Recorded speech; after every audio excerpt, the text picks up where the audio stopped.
बांधली आहे जलवर्धिनी प्रतिष्ठान तांत्रिक सहाय्य, तर त्या टाकीचा तुम्ही नक्की काय उपयोग करणार आहात?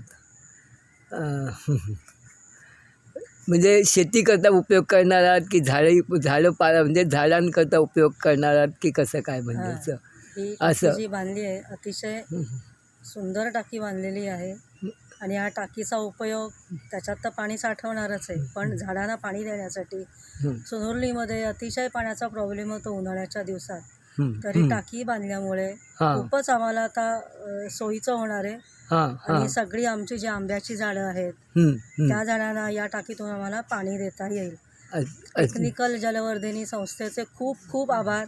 आणि श्रीयुत विजय खरे हे इथं येऊन आम्हाला त्यांनी खूप सहाय्य केले, तर त्यांचे धन्यवाद. नंतर दुसरं म्हणजे की ह्या टाकीचं तुम्ही जे म्हणजे टेक्निकल किंवा तुम्हाला ही टाकीची कन्सेप्ट आवडली का? म्हणजे असं खूपच आवडली. आणि अक्षरशः त्यांनी 2 दिवस आधीच म्हणजे मंगळवार सांगितलं होतं, तर आज रविवार, आज त्यांचं टाकीचं काम पूर्ण झालं. आणि इतकं म्हणजे खूपच आम्हाला खूप आवडलं त्यांचं काम. आणि मी या गावातल्या लोकांनासुद्धा सांगू इच्छिते की त्यांनीसुद्धा अशा प्रकारच्या फोरसिमेंटच्या टाक्या बांधून घ्याव्यात की त्या त्यांना उपयोगी आहेत.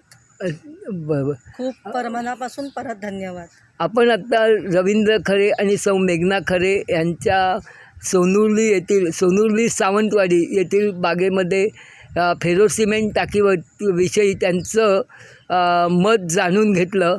ह्या टाकीचा उपयोग त्या आंब्यांची कलमं किंवा हे बाकी जी काही इतर झाडं लावले त्यांच्याकरता ते करणार आहेत. आजचा व्हिडिओ हा 22 डिसेंबर 2024 सोनुर्ली सावंतवाडी येथील आहे. धन्यवाद.